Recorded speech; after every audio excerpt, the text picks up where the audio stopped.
Hello, and welcome to the M.O.W. channel. Today, we will talk about the murder of a Chinese visiting scholar that took place in 2017, on the University of Illinois Urbana-Champaign campus. Why did it happen? How did it happen? And for what reason was she killed? Please subscribe and hit the like button. Today's case file starts now. On June 9, 2017, the University of Illinois Urbana-Champaign campus was enjoying a calm Friday afternoon, filled with the freshness of early summer. That day, Ying Zhang, a promising visiting scholar from Nanping in Fujian Province, China, left with an excited heart to look for a new place to live. She had graduated at the top of her class from Sun Yat-sen University, earned her master's degree at Peking University, and worked as a researcher at the Chinese Academy of Sciences, before coming to the United States to explore a broader academic world. With a deep interest in agriculture and environmental science, she was conducting research on photosynthesis and crop productivity at the College of Agricultural, Consumer, and Environmental Sciences at the University of Illinois. At 1:39 p.m.,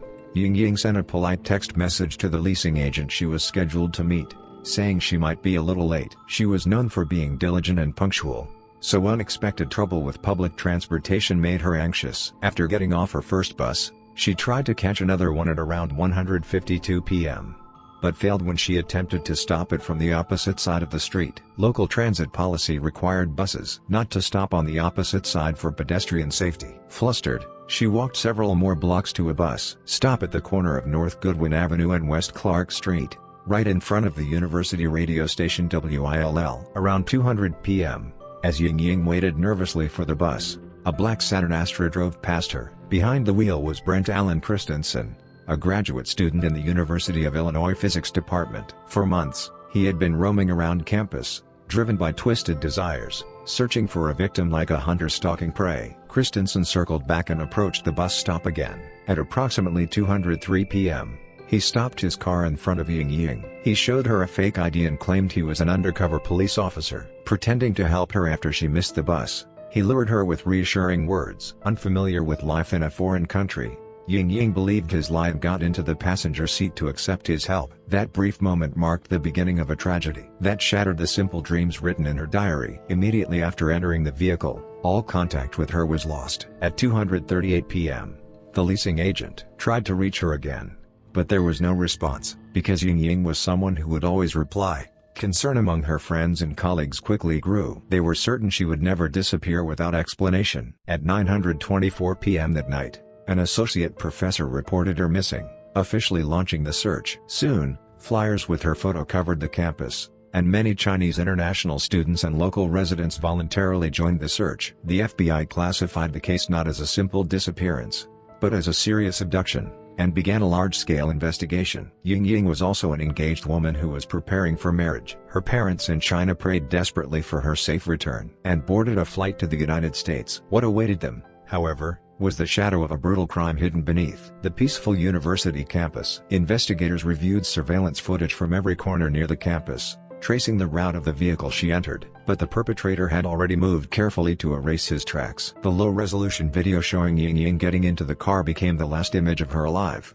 and it broke hearts around the world. The fight to uncover the truth behind her vanished smile had begun. In her diary, Ying once wrote that she hoped to return to China one day, become a respected professor, and make her family happy. Even through the hardships of research life abroad, her love for her family and hope for the future sustained her. But that hope was mercilessly crushed by the cruel plan of a complete stranger. The quiet abduction that took place under the bright June sun would later be recorded as one of the most shocking incidents in the history of the University of Illinois. This chapter highlights Ying's sincere life, the tense moments leading up to her abduction, and the overwhelming fear experienced by her family and friends during the early days of her disappearance. It is a record of how an ordinary life became the target of a crime, and how a series of seemingly small choices led to an irreversible tragedy. The bus stop where Ying waited that day has since become a memorial space, but at the time, it was simply an ordinary place along her route. The moment that ordinariness was shattered, the romance of campus life was replaced by profound sorrow. Even after arriving in the United States,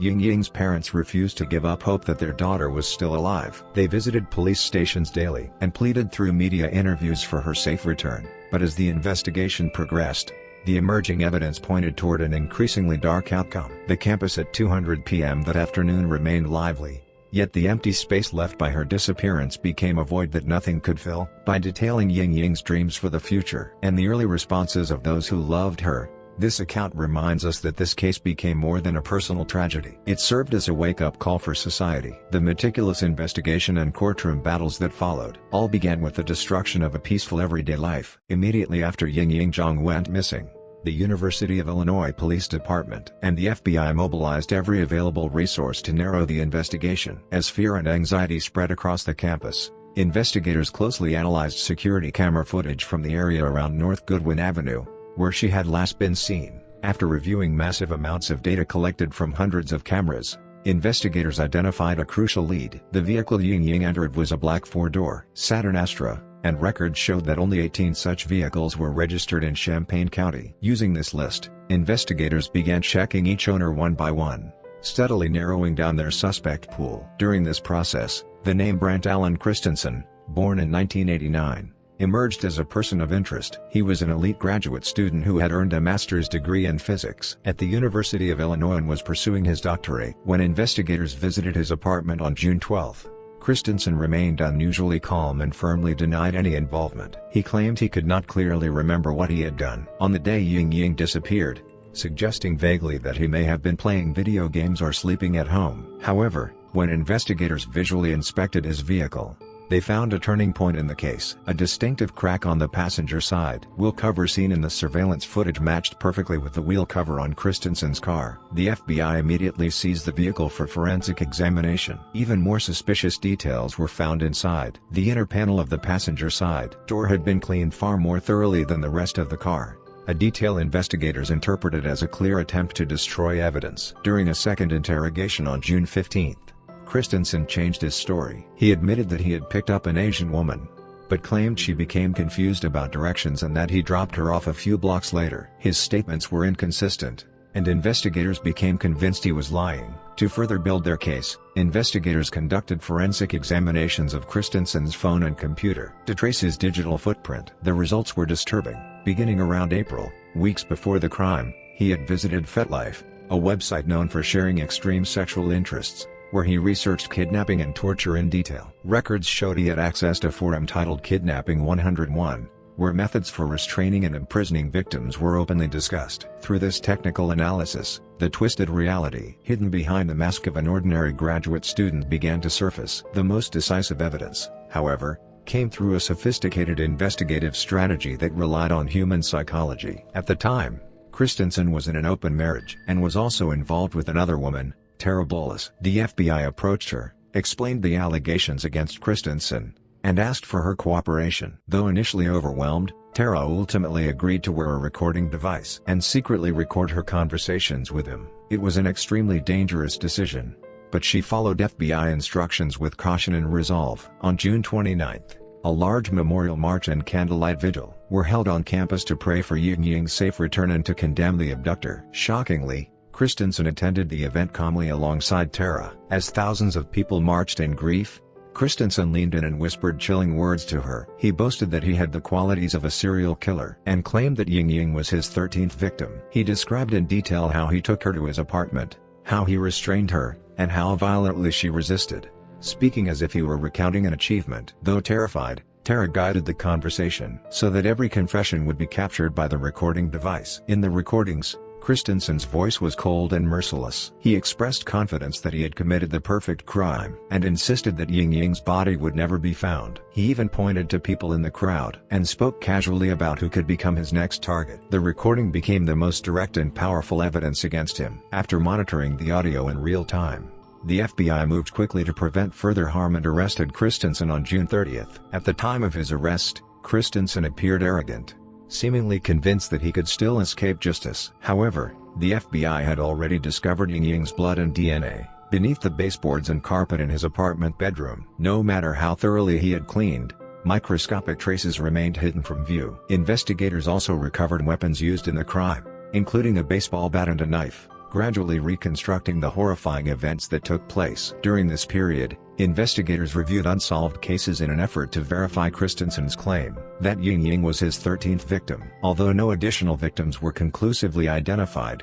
It became clear that he had long admired serial killers and had carefully planned his crime. He was not an impulsive offender, but a calculated predator. With a background in physics and analytical thinking, he attempted to use his knowledge to conceal his actions. Even after Christensen was taken into custody, FBI agents continued interrogations in hopes of locating Ying. Her family, upon learning of his arrest, felt a brief surge of hope, but Christensen refused to reveal the location of her remains. Even behind bars, he treated his crime as a personal accomplishment and mocked investigators. Though the identity of the perpetrator was finally exposed after relentless pursuit, the question of where Ying was remained an unbearable mystery. This chapter details how forensic science, personal betrayal, and covert surveillance came together to strip away the mask of the killer. The moment when the truth about a serial killer in the making, hidden behind the identity of an elite graduate student, was revealed left the world in shock. The clash between the suspect's arrogance and the investigators' relentless determination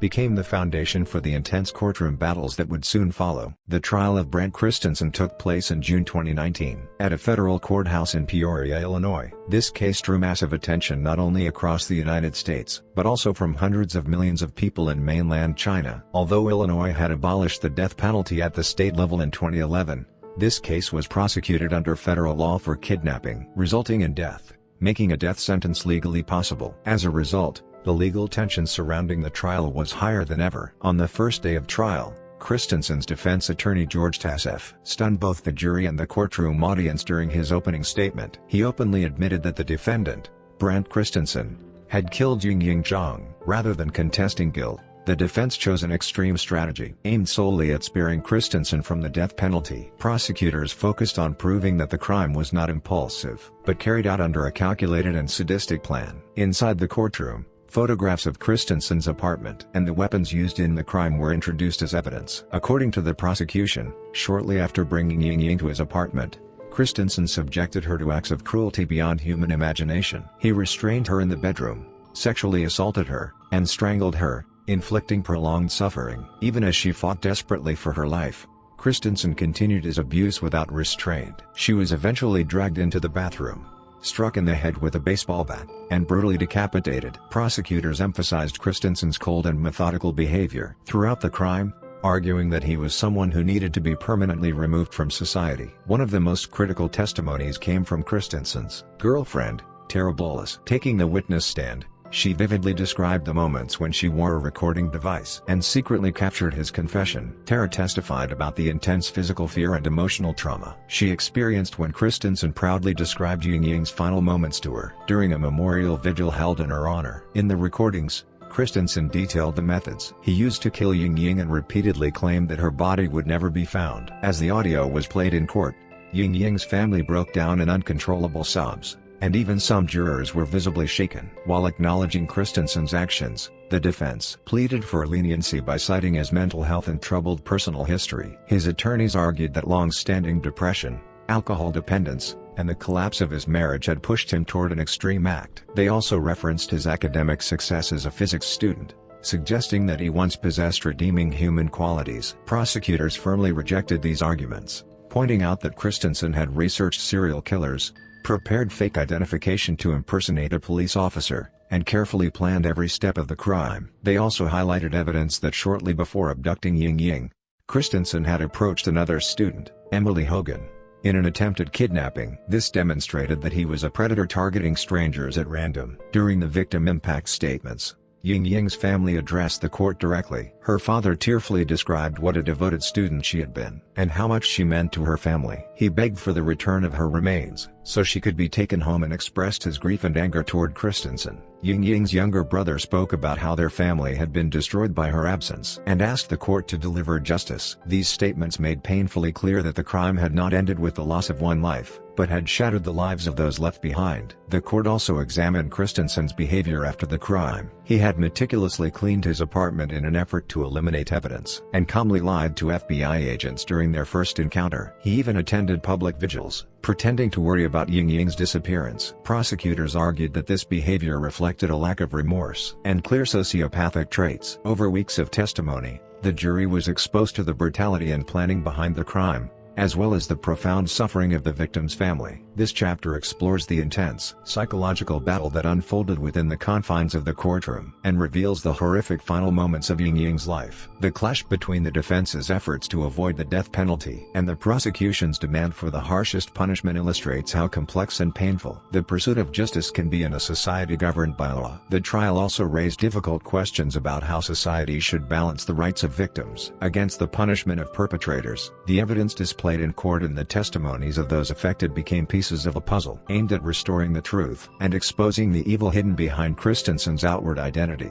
Ultimately, prosecutors strongly requested the death penalty, arguing that the manner of Ying Ying's murder was exceptionally cruel and inhumane, and that the fear Christensen inflicted on society was immense. However, philosophical differences among jurors regarding capital punishment and the defense's arguments about mental health made the final outcome uncertain. As the trial continued, Ying Ying's name became a symbol of justice, while Christensen's name came to represent the depths of human cruelty. This record captures both the downfall of a criminal and the relentless struggle of the living to honor an innocent life taken too soon. On July 18, 2019, the federal courthouse in Peoria, Illinois was filled with intense tension. The jury had already returned a guilty verdict, and only the final sentencing decision remained, one that would determine whether Brent Christensen would live or die. For several days, the 12 jurors engaged in heated deliberations over whether to impose the death penalty or a sentence of life in prison without parole. Under federal law, a death sentence required a unanimous decision. After lengthy deliberations, the jury failed to reach full agreement. Some jurors opposed the death penalty,